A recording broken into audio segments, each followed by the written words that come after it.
On regarde. Encore une grosse période d'introspection. Ok, deux cartes encore.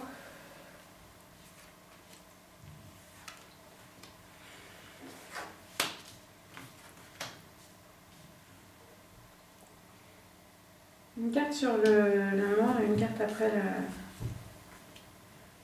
Ici? Ouais. Ouais, ok. Très clairement, l'année prochaine, l'année 2014 sera une année tournée sur le travail.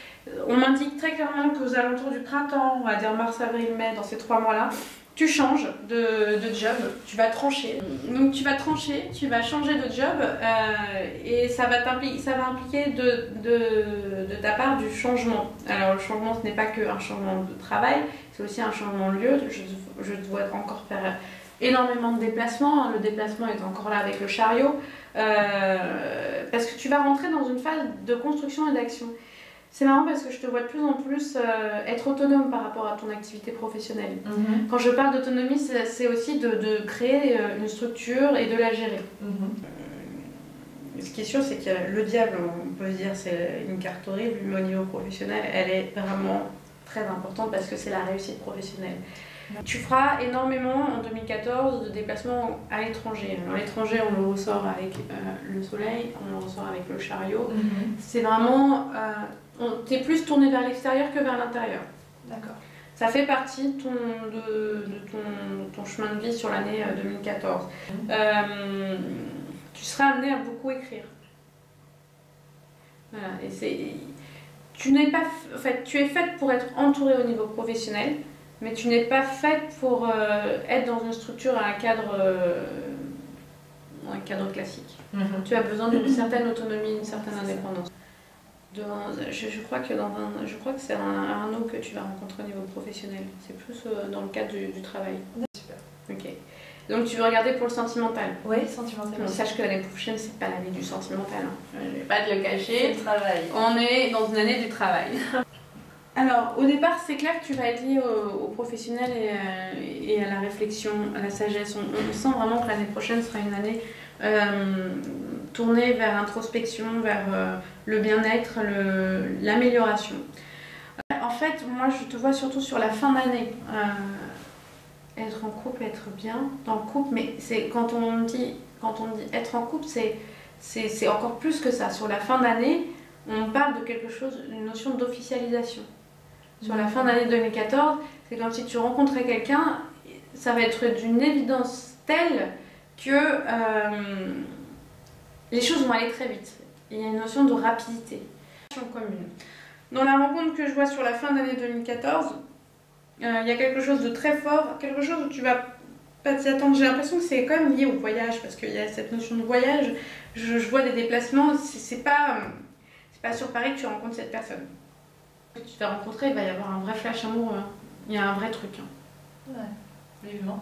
Ouais, un peu de temps encore, hein, mais ça va être vraiment. Il y a un truc, c'est comme si vous allez vous reconnaître. Hein. Ça va, à mon avis, il y a une relation karmique entre eux. Ah, ça c'est possible aussi. De rencontrer des gens que l'on a déjà connus, oui, bien sûr. Dans le passé, et c'est possible aussi que des amoureux se retrouvent dans d'autres vies. Exactement. C'est génial. Donc, mais il y aura une évidence, vous allez vous comprendre. Est-ce que tu penses que c'est comme ça qu'on peut expliquer les coups de foudre par exemple? Oui. Quand tu as l'impression de voir quelqu'un, de te dire je le connais. Oui, mais c'est parce que tu l'as déjà rencontré dans une ancienne vie. D'accord. Donc ça, il est déjà vu, comme tu disais tout à l'heure, les lieux déjà vus, tout ça, ce serait les vies antérieures. Exactement. Passionnant. Et donc au-delà des voyances, tu m'expliquais tout à l'heure que tu pouvais voir aussi les vies antérieures. Là, j'ai pas besoin de cartes et de support. Je me connecte à la personne avec la date de naissance parce que ça me permet de... Puis quand j'ai la personne en face, c'est... on va regarder pour toi. Je te vois à l'époque du romantisme en France comme un espèce de poète déchu. Quelqu'un qui écrivait énormément, qui n'a pas vraiment pu se faire connaître, qui était autour d'une personnalité assez connue.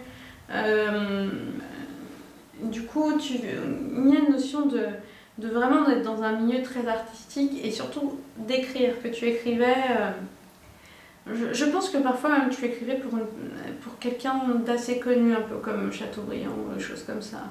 Tu devais être dans son entourage, quelque chose dans ce... Après, il y a une autre vie qui est une vie féminine. Ça se passe dans un pays... Ça se passe dans un pays assez chaud. C'est plus vieux, hein, c'est peut-être 15e siècle. Comme si tu étais la fille d'une personne assez importante. On est du côté du Maroc. Ouais, Maroc, je vois vraiment le Maroc. Un pays très chaud. Une famille importante où tu as fait un mariage qui n'était pas vraiment un mariage. C'était un mariage arrangé. Pas un mariage vraiment voulu, pas souhaité. Donc tu as vécu cette vie comme une obligation, si tu veux. Tu as l'impression que tout ce que tu devais faire, tu l'as fait par obligation. Ça a été très dur pour toi parce que, du coup, à la fin de ta vie, tu t'es dit je ne veux plus vivre par obligation, je veux vivre par envie. Pour moi, l'écriture, chez toi, c'est un point commun dans la plupart de tes vies parce que soit elles sont pour toi un moyen de connaître, de comprendre et de savoir et d'apprendre, mais aussi de transmettre. Dans ton chemin de vie, on a tous une mission de vie. Dans ta mission de vie, c'est aussi de transmettre des informations. La notion d'écrire, de comprendre et de transmettre, la mission de transmission en fait, sera de plus en plus importante. Tu dois guider les gens en transmettant des messages. Que ce soit écrit ou filmé, mais il y a une notion... moi, c'est marrant, à terme, je te vois quand même écrire un livre. Je sais pas si c'était quelque chose que tu avais envie de faire.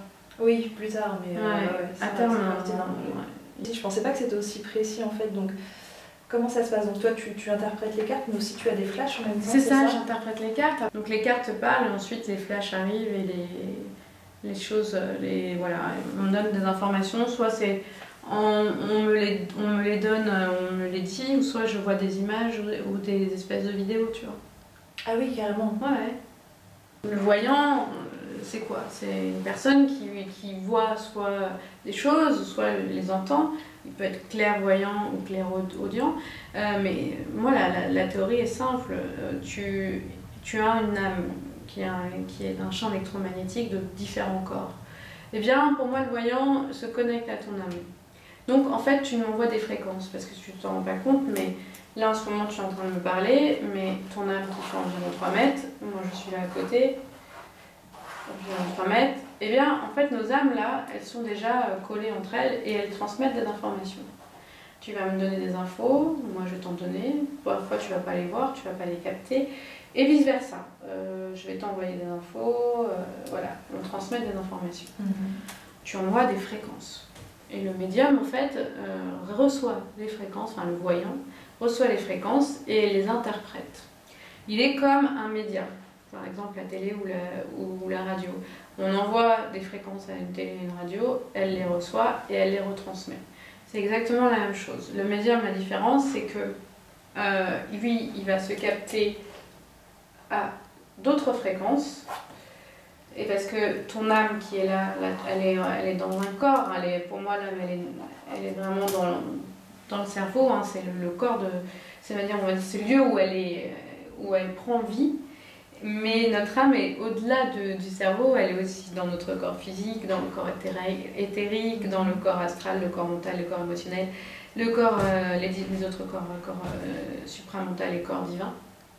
Et du coup, en fait, tous ces corps émettent des fréquences. Et quand tu meurs, ton âme part aussi, et donc elle a encore ces fréquences-là. Et du coup, le médium capte ces fréquences et les transmet. Et au niveau du guide spirituel, c'est ça, hein, tu me parlais d'un guide spirituel, tout le monde en a un? Oui, tout le monde a des guides spirituels. On en a tous, on peut même en avoir plusieurs. On peut même en avoir plusieurs, d'accord. Et on les ressent pas forcément. C'est des personnes qui influent, mais au niveau... ce serait genre quoi, de la télépathie, c'est des messages qu'on nous transmet. Ça peut être, on va voir une personne, elle va nous parler de quelque chose, en fait c'est un message qu'on va nous donner. Ou alors tu écoutes ta radio, tu vas entendre une musique, c'est la musique que tu devais écouter, et peut-être que ton guide t'a dit « Ah, tout de suite allume la radio ». Tu vas poser une question, tu vas demander un message, et puis tu vas t'asseoir quelque part, tu vas avoir quelqu'un qui ouvre un magazine et la réponse sera dedans. Le guide peut te transmettre différents messages sans obligatoirement passer par la télépathie ou des choses... je vois. Ce qu'on appelle, enfin moi c'est ce que j'appelais les signes en fait. Voilà, c'est ça. J'essaie de faire attention à toutes ces petites choses-là. Voilà, le guide peut te montrer des signes. C'est parfait. Bah merci beaucoup. Bah, de rien.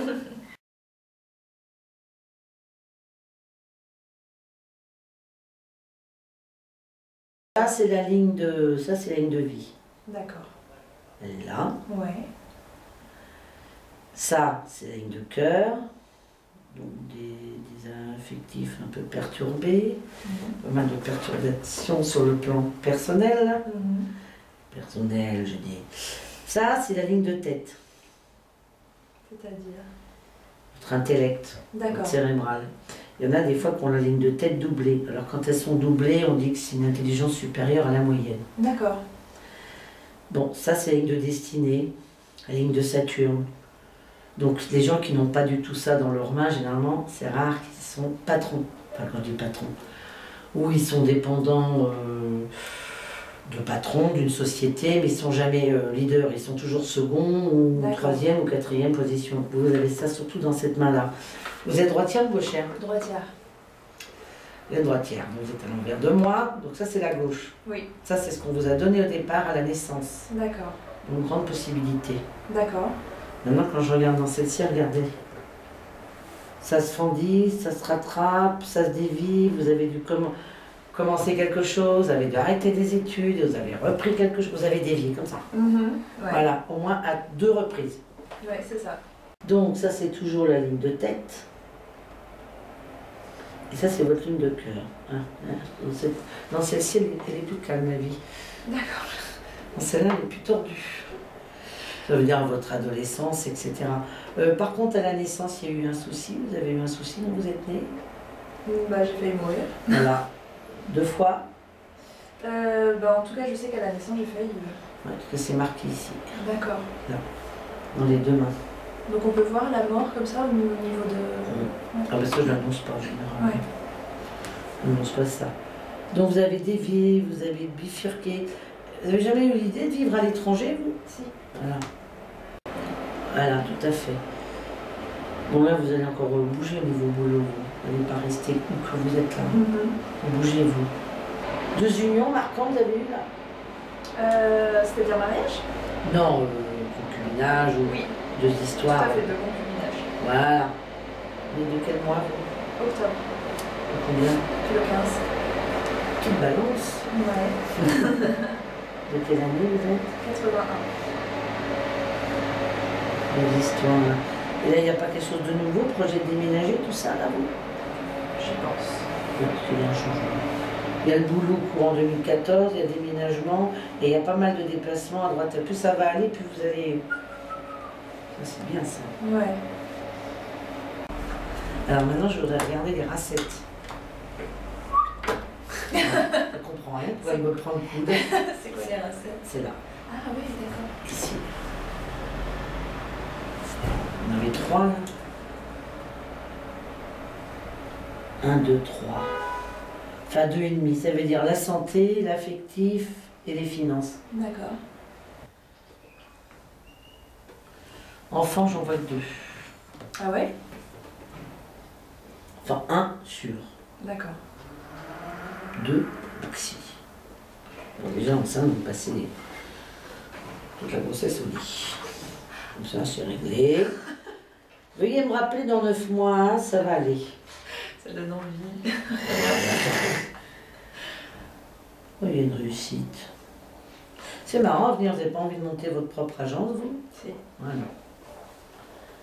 C'est dans les 2-3 ans. D'accord. Ah oui, là, il y a le carré magique. Ça, c'est des protections. Ah Oui, oui. il y en avait un là. Ça, c'est des protections. Il y en a un tout petit là. Bon, il faut savoir que les lignes de la main ne changent pas, mais se modifient à peu près entre tous les 5 à 7 ans. D'accord. Donc, si vous avez un trait, par exemple, qui est la cour, ben, il peut faire une flèche, il pourra faire un cercle, ou il pourra faire un carré, ou au contraire s'allonger tout simplement, ou se modifier avec une autre ligne. D'accord. Il faut le savoir ça, donc, tous les 5 à 7 ans. Et pourquoi ça évolue par rapport aux choix qu'on fait dans la vie, c'est ça? Non, à rapport à ce que vous devez vivre. D'accord. Enfin, évidemment, en rapport à des événements, en rapport à plein de choses, mais surtout à ce que vous devez vivre. Vous avez vécu quelque chose, j'en sais rien, ou bien ou pas bien, peu importe. Il y a forcément un trait qui le marque avant que vous vivez le drame ou le bonheur. Bah, c'est le bonheur, non, on prend tout là. Et les carrés de protection, c'est des protections, c'est-à-dire qu'est-ce que Ah, des protections divines, hein. Ça n'a rien à voir avec des protections des gens que vous avez connaissez, décédés ou tout ça, non. Donc divine. Et 3, ça veut dire quoi? Ça veut dire qu'il y a 3 personnes qui me protègent? Pas forcément, parce que là ça touche un rapport à être reconnu, là ça touche au professionnel. Là ça touche un rapport à une protection affective. D'accord. Et là ça touche à quelque chose d'assez royal, on ne sait pas trop ce que c'est, enfin royal. Une belle somme d'argent inattendue. D'accord. Voilà.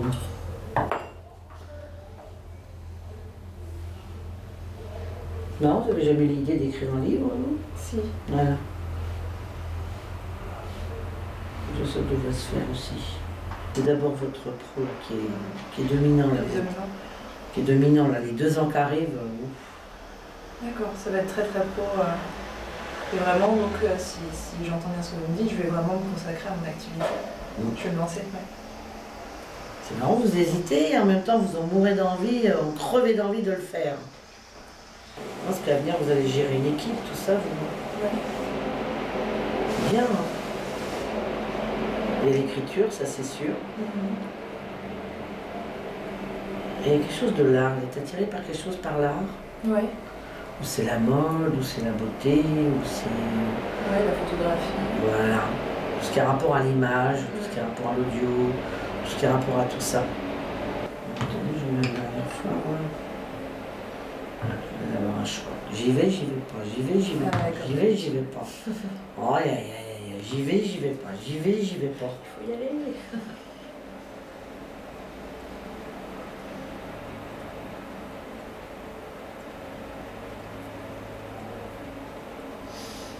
Ouais, c'est le boulot qui domine quand même là. Ouais, toujours. Effectif, né. C'est important bien sûr, mais c'est pas votre priorité là. Alors, tout dépend de votre question. Donc en général, pour ce qui est le pendule, quand il va sur la droite, c'est positif. Quand il va sur le tourne côté à gauche, c'est négatif. Et quand il se balance comme ça, c'est peut-être. Et quand il fait comme ça, il ne veut pas répondre. D'accord. Enfin maintenant, chaque personne c'est différent. Il y en a d'autres, le oui c'est à gauche, le non c'est à droite. Bon, chaque personne... Donc là, il faut que je pose ma question dans ma tête, c'est ça? Non, c'est moi qui la pose. Ah d'accord. Alors, évidemment qu'elle est hésitante. Ah bah oui, puis elle hésite, elle dit qu'est-ce qu'elle hésite? Aïe aïe aïe aïe aïe. J'y vais pas, j'y vais pas, j'y vais pas. Ben tout est peut-être. D'accord. Alors, voilà. Et vous aussi vous y allez. Professionnel dominant. C'est dominant, c'est professionnel. C'est dominant. Merci pour tout en tout cas Sabine.